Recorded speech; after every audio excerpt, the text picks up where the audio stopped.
After watching Across the Spider-Verse in theaters a few times, my sister and I have naturally started brainstorming ideas for what's to come in Beyond the Spider-Verse. In this video, I would like to share some of our thoughts and hear what ideas you have for yourself. Also, spoiler warning for Across the Spider-Verse. I feel this is pretty self-explanatory, but if you haven't seen the film and don't want spoilers, please click away now.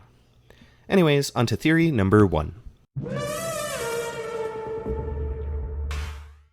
This theory is one that I've heard a lot already, and it seems most people agree with the idea in one way or another. The theory I'm referring to is that Miguel is wrong about canon events and what actually causes the destruction of a Spider-Person's universe. The reason this is so widely accepted is due to the multiple hints towards this being the case shown during the events of Across the Spider-Verse. One of the first hints I noticed was the differences between the destruction of Pav's world and the world where Miguel attempted to replace his variant. Pav's world is shown to be at risk specifically because of the black hole-like pit that opens after the destruction of his world's Alchemax. This pit very closely resembles one of Spot's, with Miles even mentioning to Miguel that wasn't me, that was the Spot. This is very different to what Miguel experienced. His world was falling apart due to massive glitching waves that result in the destruction of that universe and its people. Furthermore, Pav's world is put at risk mere moments after his canon event is disrupted, whereas Miguel has seemingly spent a period of time with his variant's family, as shown by the video he is watching in the Spider Society where he is happily playing with his daughter.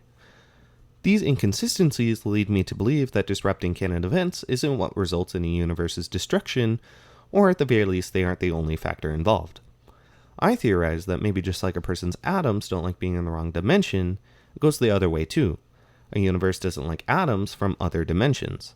Maybe what happened to Miguel was a result of him being in that universe for too long. This mostly makes sense with the exception of the Spider Society. If this was true, Miguel's world would have fallen apart long ago due to the presence of hundreds, if not thousands, of spider people from other dimensions.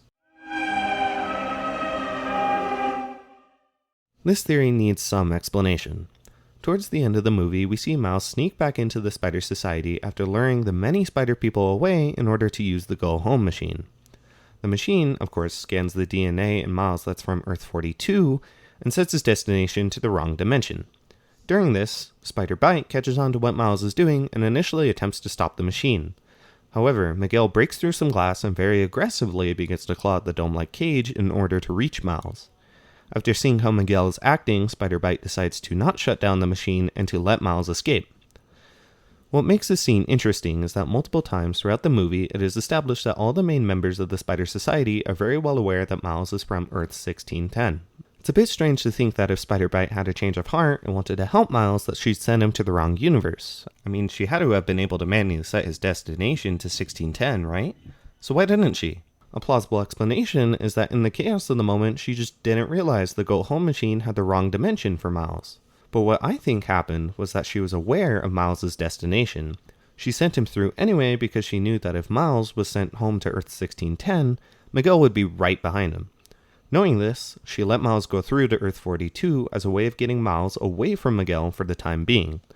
After Miguel goes to Earth 1610 in pursuit of Miles, this is when she seeks out Gwen and joins her band. Gwen is also clearly shown to not know what dimension Miles is in, just that he's not in the right one.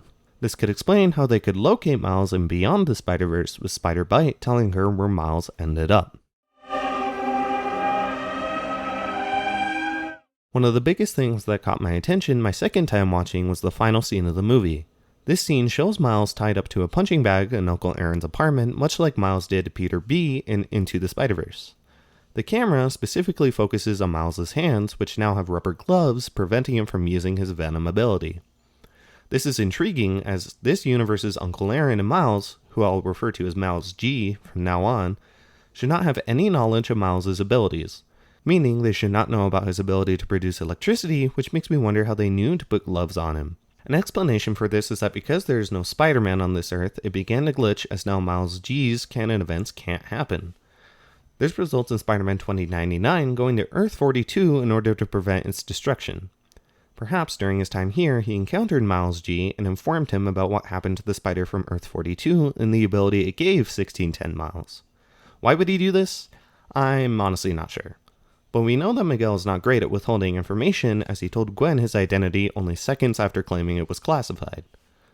Maybe Miles G pressured Miguel into revealing who he is, which naturally caused Miles G to ask about spider people and their abilities. If you made it this far in the video, thank you for watching. This is my first attempt at doing this style of content, and I'd really appreciate your feedback if you thought I did anything well or if I could do something better. I'd also love to discuss your own thoughts or theories in the comments. Anyways, I'll continue to think about more theories or even other topics I could discuss in this style and upload more videos soon.